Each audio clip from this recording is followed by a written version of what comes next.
All right, we're ready to roll. Go ahead, Jen. Just go ahead. You can introduce yourself, start your presentation. I'll just keep letting people in. Thanks for coming here. For those who don't know, I'm hosting for Vinky, and we're excited to have everybody here. All right. Well, thanks, Trevor. Appreciate it. So my name is Jens Nielsen. I live in Santa Fe, New Mexico, but I'm originally from Denmark. I've lived there like half my life, like 26 years now.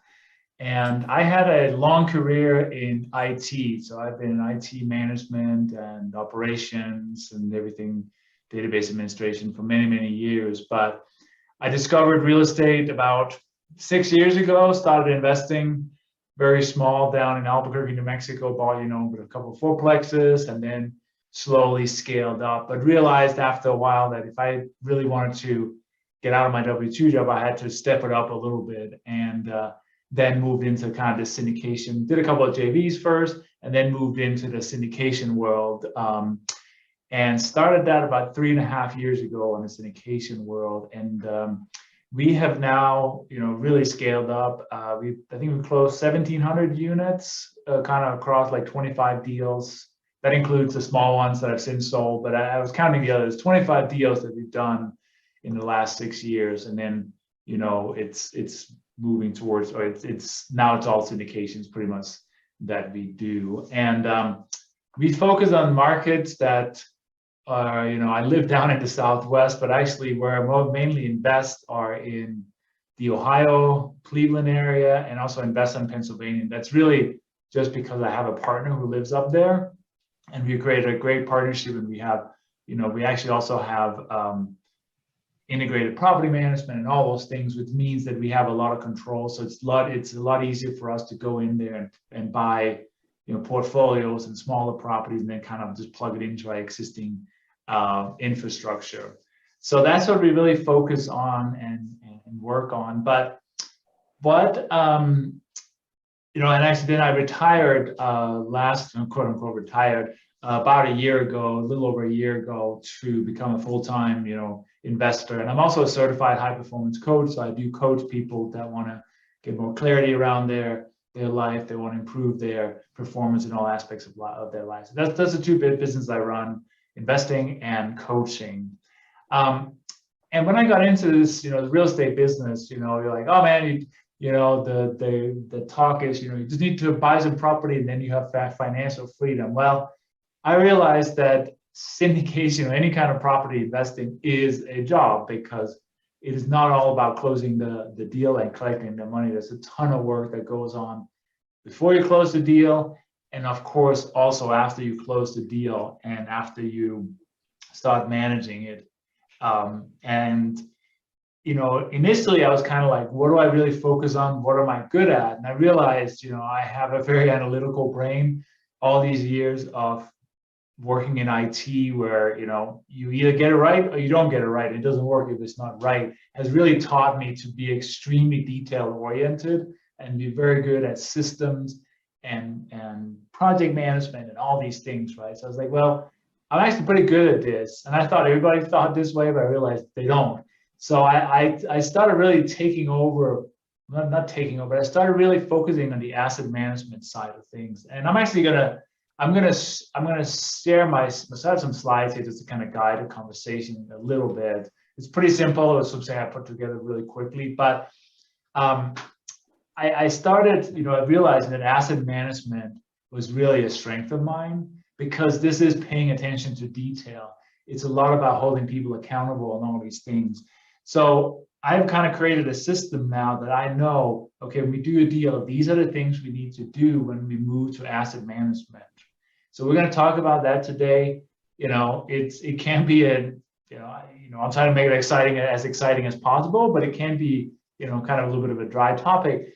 On the flip side, if you don't get this right, forget about it. Your deal is just not gonna perform to your performance and everything, right? And there's been a lot of challenges, this past year with prices increasing, getting employees and all these things, right? This is causing, some angst and stress along a lot of operators. We're dealing with some of the same stuff, and we just have to address those challenges head on and work through them. So what is asset management? And if any of you guys have questions, put it in the chat window. We have a smaller group, you can unmute or whatever you want to do. But so what is asset management? Well, I always start with accountability. And this is one of the things we struggled with early on. When we were just kind of meeting, is like talking about stuff, but we would end up talking a lot and having some vague action items, but nobody really owned them. We're like, well, I thought you were doing it, and I thought you were doing it type thing, right? And sometimes 3 people work on the same issue, and other times nobody would work on another issue because it wasn't so exciting. So now even before we close the deal, we come up with what we call our accountability chart. And that really comes from, it comes from this book that I have read multiple times now, Traction by Gino Wickman. He's the EOS, the Enterprising Operating System. That's a great book, and I think it can be adapted to so many different businesses. But starting with the accountability chart, so I actually only left my own name in there, and I randomized everybody else's. So we're not related, although we all have a dough in the last name there. But figuring out who is responsible for what, and then kind of the buck stops here, which means that you need to make sure that you understand who is responsible for what. It doesn't mean that person has to do all that work, because some of it is a lot of work. They can delegate, they can outsource, whatever, but in the end, you are ultimately responsible for that specific activity of that deal, right? So this is a project we're working on. I am the asset manager that owned that overall role. So when we were splitting out the responsibilities, I ended up owning the overall role as asset management, but financing coordination. This is a complicated deal with some bridge financing. So I'm kind of responsible for making sure our financing is being coordinated. I have other people helping, but in the end, it's my responsibility. I manage all the meetings because I'm the guy, let's move forward in an organized and planned manner. I manage our budgets and accounting. I'm not an accountant. I don't do all the financing, but I look at them and said, okay, based upon our budget, based upon our actuals, are we, on or off track here? Our annual plans, we always write an annual plan that we share with our investors. So here's the plan for next year and the budget for that, and then I manage against that. And then also, this is a really big one. It looks like it's even bolded here. Rehab management and budget. That's another one that I'm took over on this one. I'm debating if I should give this to somebody else, because this is a lot of work and I feel like my plate is pretty full. So this may change, but that's what we ended up initially. And then I'm also a loan guarantor. I'm going to sign on this debt. It's not really an asset management role, but it's good to have it in here. Then if we look these other roles that we have, let's see here, see the chat. These other roles that we have here are investor relations. This is capital raising. We use syndication pro, so somebody's administrating syndication pro, creating investor OM, taxes, K1s, and then also systems. So that belongs in this box over here. And then there's somebody else. This is a little funky because he comes in. It's not really part of this group, but it's helping with investor relations and raising capital. So that's why he's attached over here. And then we have some, you can see some of these roles that then drop down into these various boxes to see who are the individuals, because this is another group we're working with. They actually have individual members of that group. Over here, Jason here, he's broker relationship, deal sourcing, boots on the ground, on-site due diligence, property management, loan guarantor. And then over on the right, we have, this transaction coordinator, and she's working on a lot of underwriting, legal coordination, security exchange coordination, inspections, insurance, financial due diligence, closing coordination, cost save, and then some system setup. So that's one way of creating it. There's probably, roles that I'm missing and other ways to do it. So I'm curious if anybody has any questions on this, if this makes sense, or you want me to elaborate even further on this specific. So one question, the boots on the ground versus, so you're just managing the budget on the rehab, and the boots on the ground is actually managing the rehab? Yes, the boots on the ground, he's the guy that's gonna actually go there and report back to me and said, oh yeah, you know, it looks good, we're getting the work done, and no, oh my God, it's a freaking mess, right? But in the end, I'm the guy who has to hold people accountable too. And I said, okay, Jason Doe, we agreed that we're going to have these 10 units done this month. 5 of them have gotten done. What do we need to do to get this back on track, right? You know, so there's probably a role in here, as I'm thinking about, there's probably a role in here, there's like, that has to manage, there's probably a role that, well, I guess this falls under here, somebody that has to manage the, you know, the GC. It really does fall under me, under this role here. Yeah. But he's my eyes and ears on the ground, if you will. That make sense? Yeah, it does. And I've also seen it set up to where maybe there are like maybe 3 people on an asset management team, which again is hard because it's, you know, is that the 3-headed monster? But where they do have different roles. So in other words, maybe one person is in charge, but this person, they manage all the contractors, they manage, you know, they're much more minutia.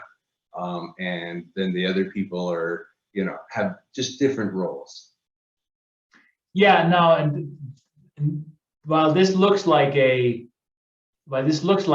top-down structure, it's not really me, you know, man, this is not really me like being at a in the traditional kind of org structure. This is just an accountability charge. So these guys are and girls are all part of the asset. This is the whole asset management team here.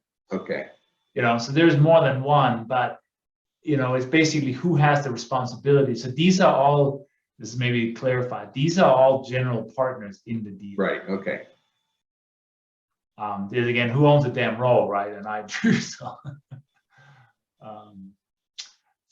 I think, you know, I always start with something like this because that way it's clear up front. It also helps when we're talking about splits and negotiating all that. Well, you know, who's doing what, that helps to kind of, you know, figuring out what are the GP splits that seems fair and reasonable. In a normal deal structure, what is the asset manager split, or is there no normal? So we typically, you know, the way we organize it, we typically, you know, we have a class B, you know, carried interest split, and then we actually have an asset, we have a management entity as well. Okay. And in that one, we typically have the same splits on the asset management as we do have on the carried interest side of things. Sometimes if, you know, maybe these, you know, some people don't want anything to do with the deal after it closes, they may not get any asset management fees and so forth. Yeah. So there's not a specific guide. There's not a specific, like, it has to be. Yes, I know every deal is different. I've heard things like, well, 30% is set aside for fundraisers, 30% is set aside for asset managers, and then the other 40% is split up between KPs, guaranteers, deal finders, you know, all of the different roles. And someone can own pieces of all of those roles, right? Yeah. Yeah. And I think that's a reasonable, you know, sometime maybe if there's a lot of work to be done after the deal closes, you may give a little bit more to the asset management team. But yes, you know, we do tend to piece it out and say who, you know, who's involved in what. Yeah. And then obviously if it's a big reposition, that's a lot more responsibility for the boots on the ground person, I would assume. Yeah, I mean, absolutely, right. So, I mean, we were working on one project, 187 units, and we're pretty much probably going to turn 75% of them.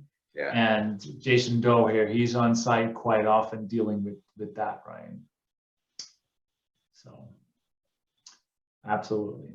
Any other questions on this? Yeah, Matt had to drop off, and the other guys they're being quiet tonight. Okay.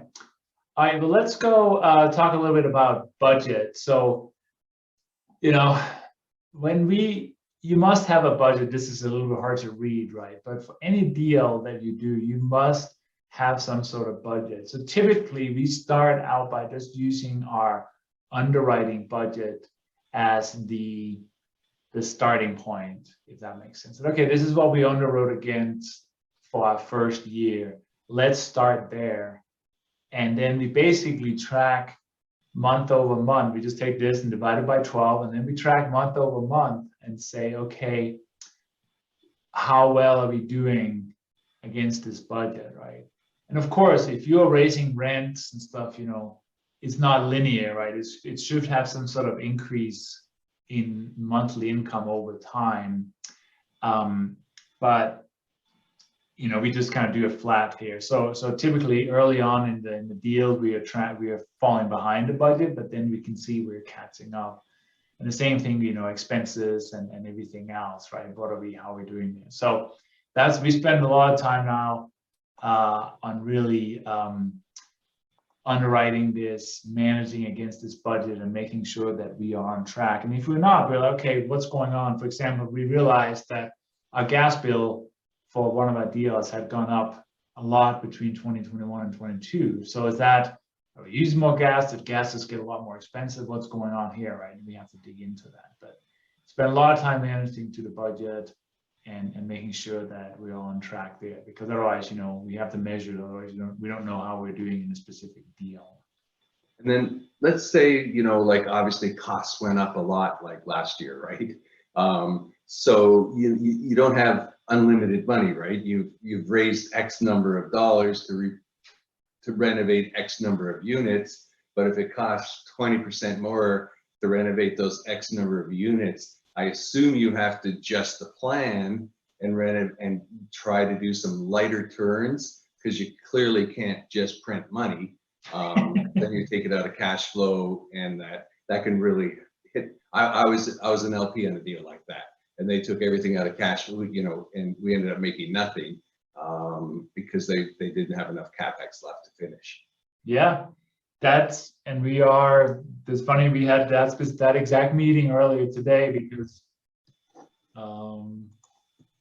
we had a deal that we were underwriting like in August and September of last year, and came up with a budget based upon the seller had renovated half the units, and we had a good number what they had been spending, and we even put a 10% contingency on it. Well, we didn't end up closing until the end of the year because of some delays, but we never adjusted the budget. And now we're seeing that's like, yeah, that was probably 10 or 20% below what reality is. So we had an open conversation about that today. It's like, okay, we were putting stainless steel appliances in and granite countertops. I was like, well, we cannot afford that. What do we do, right? Do we put black appliances in? Do we put Formica countertops in? Do we try to adjust that? Or do we only do, 60 or 70% of the units? Because as you're right, we have a finite budget, and yeah, we could steal from cash flow, but then as you say, Trevor, then suddenly the LPs don't get paid, and that makes everybody upset, right? So the conversation was basically, okay, we have some target rent, because I don't think we have a problem reaching the rent. That's the positive to this inflation that we're seeing. I said, okay, can we actually get our target rent by just doing a slightly lower renovation, slightly lower finishes or cheaper, whatever you want to call it? If we can do that, let's not over improve, right? Let's just do what we can with the money we have available. This is a little bit hard. I think sometimes, you're like, oh, we should make it very nice and everything. But if you are managing to this budget, that just doesn't work, because where the hell is the money going to come from, right? Yeah. Yeah, I'm an LP on a deal here in Austin. Of course, rates are going up. This was a place that was very much under market rent. And they're basically just cleaning up the units and re-renting them and actually hitting the pro forma rents of the renovated units. And they're like, okay, we're going to do this until we're still going to renovate. It's a smaller place. We're still going to renovate 1 unit a month. But the rest, we're just going to do cosmetic turns and re-rent. And just because we're hitting our goal, so why spend it? And again, that's a balancing act, because it's costing them more now than, because it's the same thing. This deal closed the beginning of last year, and then costs went crazy. Yep, absolutely, right. And I think also the challenge that we have there is like, well, the PMs, they may not really realize what's happening in the market, so they're hesitant to maybe push it. I was like, let's try and see what happens, right? Because when a tenant, when they look around and we increase their rent by 10%, like, oh my God, that's a lot. They look around, it's like, oh, it's still pretty affordable, so maybe we should just stay, right? So, but yeah, it's the challenge we all have, right? And that's the balance that anybody who runs a project has to deal with. It's what's going on there. Okay, so the next, oh, the other direction. Okay, this is really another really important thing that we have learned to track very carefully. And this really comes from our property manager. So this is a key thing between asset management and property management. You know, the asset manager is managing the asset and also managing the manager, and the manager are the ones that are actually, you know, managing the property. That was a lot of words here. Hopefully that makes sense. But how do we know that things are moving in the right direction? You know, it's almost too late to look at the P&L when that comes out, because that's typically, you know, 2 or 3 weeks after the end of the month that we get the profit and loss statement. And if we look at that and it's like, oh man, this doesn't look good, you know, we can't really change the past. So we're starting to really focus on a scorecard that we look at every time we have a meeting with, you know, either it's weekly or bi-weekly. So we'll look at our leading indicators, such as, you know, leads, applications, leases, you know, delinquencies, also collected rents. I didn't put it on here, but all the stuff that's really like can be measured in real time, what's going on there. Because if we see, you know, vacancies, I didn't pull the photo, like vacancies, also, you know, pre-leases, how, you know, if it's 90% leased now, next month, is it, you know, 80 or 100%, right? Just to look at all those things. So we looked those very carefully and said, oh, we're trending down in occupancy, we're trending up, we're trending down into delinquencies or up or wherever that may be. We try to measure that up front so we can then connect with the property manager and say, okay, why are we not getting any applications? Why are we not getting any leases? What's going on here? And then, as I said, the lagging measures are more like, you know, expenses, repairs and maintenance, all those things that we may not really have a clear picture on until the end of the month there. So, so we basically just have a simple spreadsheet, and just like week after week, we just kind of track those things. And we typically look, we have our budget there too, and said, okay, our collections are, you know, 90 or 100% or whatever the number is of our projections for the month. And so that helps us also to stay on track there. And I would assume you'd want a property manager that's proactively reporting this versus you have to dig it out. In other words, hey, our leads are down, but here's our marketing plan. You know, we're not approving as many applications, so we're going to change where we market because we're getting the wrong clientele. Do you expect your property management company to be proactive, or are you finding they're only reactive? Yeah, that depends on the level of sophistication. I've worked with some very big, you know, on a deal in Phoenix, extremely professional. They were on top of everything. They knew what they were doing. But them, you know, they are like, they have that awareness that you are just talking about. Smaller PMs and smaller market, they may not have that level of sophistication. So with them, it's more like, okay, we have to kind of push and ask the questions, right? So, but I think also, you know, over time, as they get used to working with us and say, well, they're asking about leads every week, we should probably proactively try to get, or applicate, or, you know, leases, we should probably proactively try to increase it, whatever that may be, right? Yeah. You know, yeah, you also have to be, you know, who is the property management company that you're working with? In this sense, in this case, a lot of deals that we're doing, it's my partner's company. So, you know, it's called all integrated, but so it's up to him to train his staff to a level where they can be really proactive in this. Do you have the right to fire them? Yeah, we have that in the contract that we. Yeah, because you never know, right? I mean, even though everybody tries to do a good job, at the end of the day, you protect what you have to in struggling times. That's true. Yep.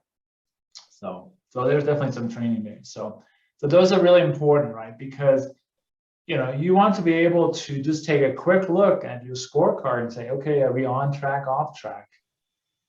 And it should take just a few minutes. And then if you know that, you can then move on and talk about other issues. You don't want to be like, you know, how's leasing going? How's this going? How's that going? It's going to take too much time. Okay. Well, let's talk about, well, managing the PM. I kind of briefly mentioned that. So, you know, when you're buying a property, let's say you're buying a property in a new city where you don't have an existing presence, you got to find a property management company that is that you want to work with, right? Somebody that's already managing that type of property. So if you're buying a Class A property in a nice part of town, you don't want to get the property management company that's used to managing Class C in the less desirable part of town, right? So match up the property management company with the asset you're buying. Understand, what reports they have, what is the technology they use, how do they screen tenants, how professional are they when you call them, and all those things. All those things basically understand that property management company is going to be one that will serve, your investment, your tenants, and your investors in the best possible way. They should be able to give you monthly reports that show all these details we just talked about. A bunch of additional information. So very important. I always like to just go and secret shop when I go to a new place. I pretend to be a tenant and just kind of say, I'm looking for some place, and they don't know that I may buy the property, or have my wife call and see how they treat people on the phone and other things like that. So just make sure you partner with the right property management company, because that can make or break the deal for you. So really important. And then also, share your budget with them, because, when you did the underwriting, you did all your due diligence to understand what the rent should be and so forth. Get their buy-in. Make sure that, I'm estimating I can get this in rent. Do you believe that? Are you on board? Because, if we can create crazy budgets, that's going to make the deal look amazing. But if the property manager can't fulfill it, we're just kind of pie in the sky type thing. So make sure that they agree to and think your budget is good. And also, as I mentioned to you, so we have to manage that property management company to the budget and to those metrics we agreed on. Said, hey, at all times we want to be 95% occupied, right? If that's our goal, and we want to be able to turn. If they're turning units, we will be able to turn 5 units a month, whatever the number is, right? So manage to that and keep on top of them, if you will. So I don't know if there's any questions around experiences with management companies and how we can get even better at that. Have you come across where they just agree, we can do this, so that they get the gig?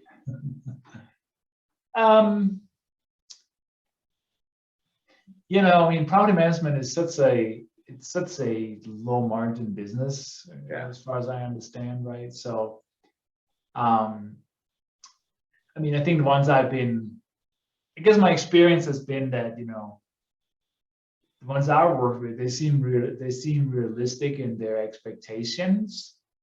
I think the biggest challenge is, if you have 100 or 200 units and they're managing, thousands, how important are you to them in the big scheme of things, right? Are you getting the right attention? So that's the biggest challenge. But because it's one or two tenants, that doesn't mean much to them, but it can mean a lot for you if you have a smaller property, right? So so that's and Angel, you can speak up and ask any questions. It's open forum. not enough of us to say we can unmute and ask. Well, I was thinking kind of the same thing, like what you said, do people just say yes so that they get the gig? Whereas it's like we were discussing today, we were asking for something like 3-4 months ago and it still hasn't been implemented. And so, are we not saying the right things? Like, are we not saying this is what we want and we want to implement it next week? Do we have to be like that? Because I feel like that's really, I don't know. I feel like that's just super direct and it could be taken the wrong way. But at the same time, we've been trying to get something put in place for several months now. And it's like, it hasn't come across that this is what we want and we want it last week. It depends on how you manage those calls, right? So I always, every time we have a meeting, I write down notes and I said, okay, so-and-so was going to do this and so-and-so was going to do that. And at the end, I say, okay, so here are the to-dos. You're going to do this, you're going to do that, and we're going to have it by our next meeting. So they hear it, and then I always send a follow-up email and said, here is what we agreed to. At least, and then I, next time I was like, okay, here are the 5 things we agreed to, the to-dos, what has gotten done and what hasn't gotten done, right? I mean, if that's to the level I managed to, and if this still doesn't happen, okay, what do? Do you go high up the chain in the company, or is it, do you have to just troubleshoot it and figure out how can you get it done? I mean, if it's a reasonable request within the contract or something. Yeah, I had some trouble when I was helping with asset management before, and I really pushed the what, by, when. Okay, let me make sure you understand. Like, this is ridiculous. I want flags, says leasing put up every weekend, and I need you to order the flags. All right. Next Monday, did you order the flags? No. Okay, when are you going to order the flags? We'll order them today. Okay, next Monday, did you order the flags? You said you'd order them this date. Okay, I ordered flags, and they're going to be shipped to you on this date, which is ridiculous, right? That I'd order flags. I just wanted something to attract some new attention. It's so frustrating. Right, and if that's a common pattern and you document it, you can say, well, unfortunately, this relationship is not going to work because here are 10 things you guys said you were going to do and you never did, right? Same thing you manage. I used to manage employees, right? And if you manage an employee, you don't say, oh, you're always late for work, you're fired. No, you can say, you were late for work Monday, Tuesday, Wednesday. We talked about it on Thursday. You're still late on Friday. That way it becomes measurable and it's not it's not a general attack. You'll always know exactly, hey, here are the specifics. You said you're going to do it, you didn't do it, right? Whatever that may be. And one other thing too, Angel, I found was instead of having conversations, do short topics. So in other words, we're going to talk about, because if you talk, people tend to just get lost in it, right? So they want to talk about this. Do you understand what we want to have happen? Okay, when do you think you can have it happen by? Okay, I'd like you to send me a note when it's done so I don't have to follow up with you. And you put it back on them. And then when they send a note, make sure you get a big thank you back. I know it sounds silly, but you need to reinforce the good behavior, right? Yeah. Well, we were just another one that we kind of had was like, so our liability insurance, I guess they didn't accept our waiver, even though the railings, it was fine for city and state code, but evidently that wasn't good enough for insurance. And so they didn't approve our waiver. And so we found out like the 24th that we were being canceled that day. And so luckily the property is 15 minutes from my house. So I drove over there and we immediately went and bought as much rebar as we could buy. And we started cutting it and getting welded in. And I'm taking pictures. I don't even know who all. Trevor, I wouldn't be surprised if you didn't get a picture because I was sending them out to everybody I could think of that could possibly get them to insurance to show them proof of progress. But it was like that I have the trail of emails between property management and insurance, but I don't know where the disconnect was, but something didn't get followed up with the right way. Yeah. Even though, like what you said, they were all talking, but it was like, but who owns it, right? Who owns it? And that is a big challenge. Sometimes you have all those talks, and if there's not and you didn't see my accountability chart, we create these accountability charts. This is only within the asset management company. Mm-hmm. But, Jason Doe is supposed to manage he's the PM management, has that role here, right? Mm-hmm. And, Jane has the insurance management, right? So in the end, it really falls on her to make sure insurance is being managed the way it should be, right? So, but it is very easy to have these conversations. And if there's not you were supposed to do this by then, you can easily things get lost, right? So. Yeah, no, I get that. Frustrating. Totally. Rehab management, that's another huge thing. Right? We do a lot of deals that requires a lot of rehab and renovations and so forth, right? So a big one, right, is managing the general contractor, which is like, that can be extremely challenging, especially right now where everything's going up and nobody's available and all these things, right? But there's still people out there doing work. So you know, and I actually love my property. So I have some deals down in Albuquerque, New Mexico. And I actually love my property manager there because when a unit, they're slow, but when the units become vacant, they go out, they say, okay, this is what it's going to cost. They have a spreadsheet and say, this is going to cost. And they ask me to approve and I approve it and they start doing the work. I love that process. I wish they were in there before the person moved out and they could start the day they move out, but that's okay. You know, but you manage that and you know, you get the quotes and you manage to those quotes, you know, and said, okay, said it was going to cost 20K. It ended up being 25. What the hell went wrong? And how do we get back on track, right? And then also inspect the work, make sure that they actually, you know, it's a good job, it's ready to be leased up, it's not a poor job and everything else, right? This is hugely challenging now. Do you find that they ramp up? Like I remember saying, why are you surprised this tenant just moved out? It's the end of their lease and we don't have a plan. Like that was always frustrating to me. It's like, we all knew this guy was moving out, you know, May 30th. Why aren't we in there June 1st? Like, yeah, I wish that's definitely, you know, I have seen very proactive management companies that do that. I think it's so say this, if you have like, you know, your 200 unit garden style where you have on-site management, on-site, we call it, Leasing? repairs, maintenance, sorry, the maintenance guys, it's a little bit easier, right? Because they can do a pre-move out inspection and, you know, they can kind of prep and get ready. These, I was referring to like, you know, a 16 unit deal where there's no on-site. yeah. They tend to not want to go in there before because if the tenant's crap is there, they may not be able to see exactly what's going on. So they feel like they have to come back again, and that's a waste of their time. So then they wait until the tenant's out, but Yeah. it does cause delay, you know. So I wish that was not the case, but that's how we have experienced it. So yeah, this is a big thing, and you know, so just case in point, right? For example, in this case, this inspect work. So we're doing a deal where we have like a $2.5 million rehab budget, and this is money from a bridge lender.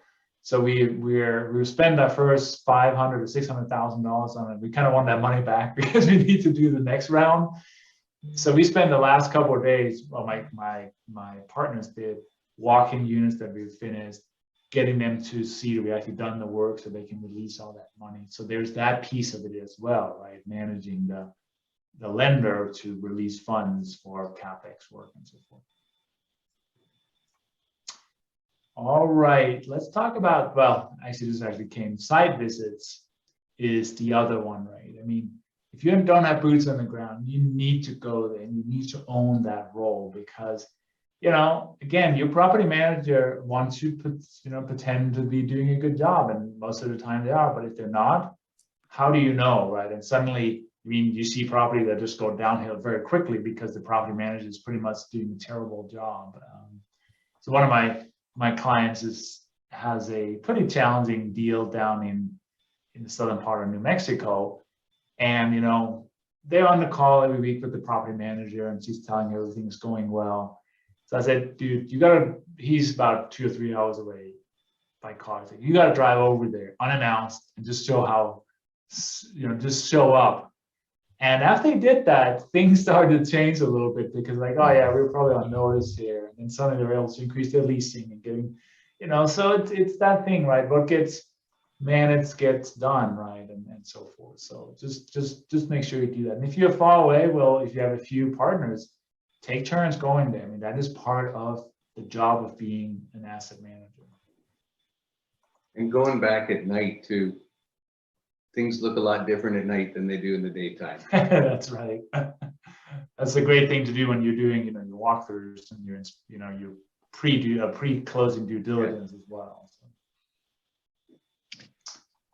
So. Question: typically, how often would you do those visits as an asset manager to the property? Site visits? Yeah. Yeah, I mean, if it's a stabilized project that doesn't need a lot of work, you know, maybe every couple of months. If it's like heavy rehab and stuff, you know, every 2 to 4 weeks, I would do, right? So it really depends on the level of involvement there.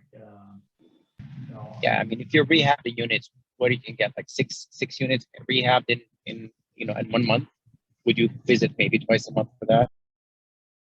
No, I mean, if it's a smaller deal and things seem to be running well and stuff, I mean, there's some of my properties. I may not even go there for 6 months if I don't, if things are running well. So you just have to get a feeling for it.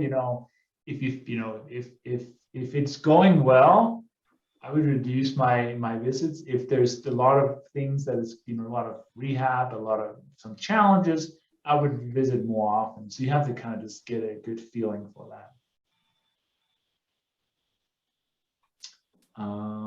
I think my last slide is basically just Q&A, and I have maybe another, 5-10 minutes. I got to jump if I jump on another. Yeah, I'd love to have an open discussion here. Ask me anything kind of thing. Yes. Anybody else got any questions? I've been asking a lot. Angel always has a lot.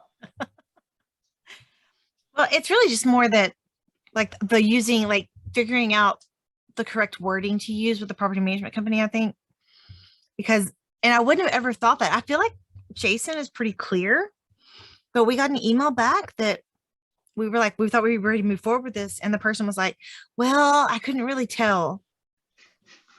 And that's what has us to the point where we're like, this is what we want done. This is what we want to do. And we need it done by next week or next Wednesday. So like, I even like on the railings today, I was like, so are we still estimating that we're going to be done next week?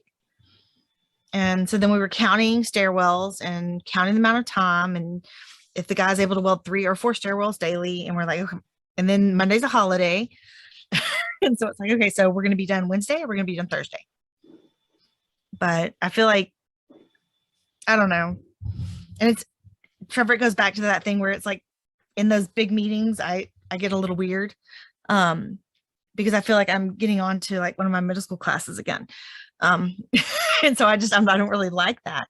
And so I feel like being that can be too forceful, but at the same time, it's almost like we have to be. I'm just kind of at a loss.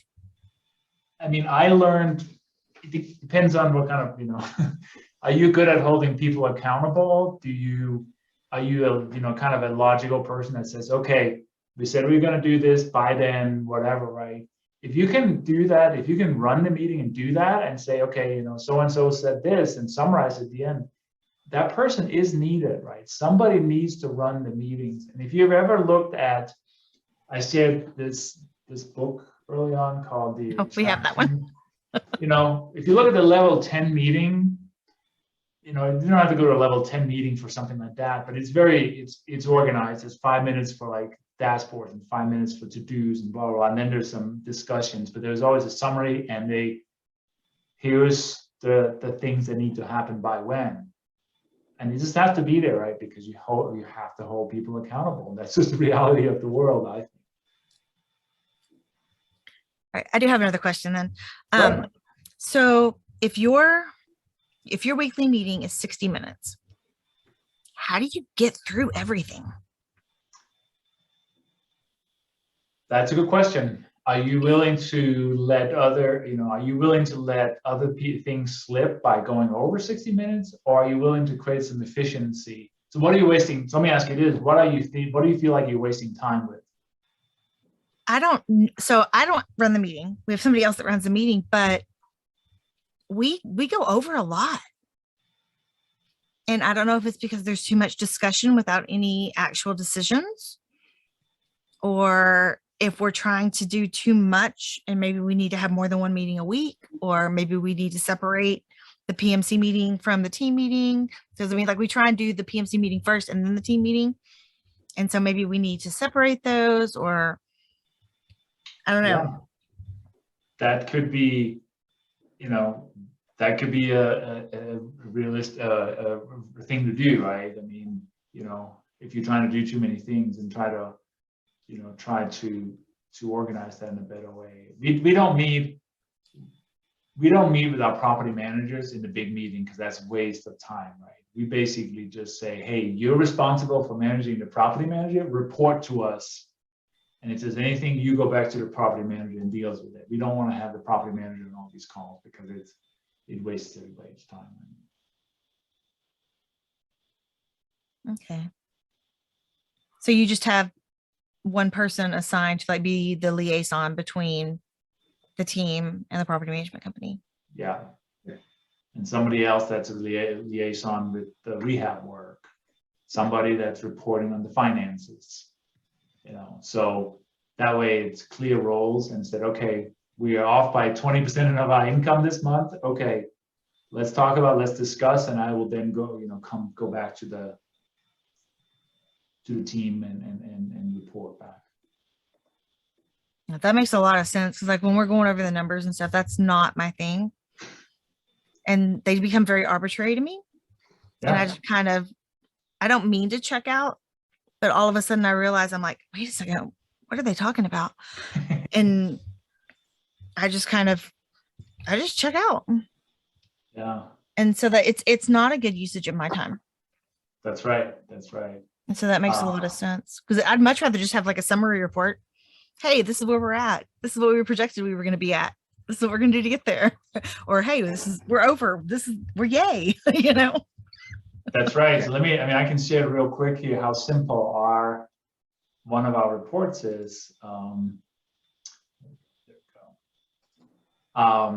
We basically just have these dashboards here, and we meet every 2 weeks on this one, and we just report in, hey, where are we at on our collections? We're trending low on this one. How far below are we? What's our occupancies, occupancy? What's notices, units that are ready, and everything else? We just report that. It's very easy. We don't have to talk about it. It's like, okay, we're below. Why? Because we have too high of a vacancy. Okay, what are we doing about that? Okay, cool. Let's move on, right? So this is all we do. We don't go into a huge, long discussion about what's happening, right? Cool. I do need to drop off. That's fine. Thank you so much for coming. If anybody want to reach out, I think you can see my info here, Jens Nilsson, Jens at Open Doors Capital. I'd love to connect with anybody. Hopefully I added some value today. So definitely. It's fun to meet awesome. everybody. Thanks everybody for showing up. Have a good holiday weekend, everybody. See you guys. Awesome. Bye. Thanks. Take care. Thanks.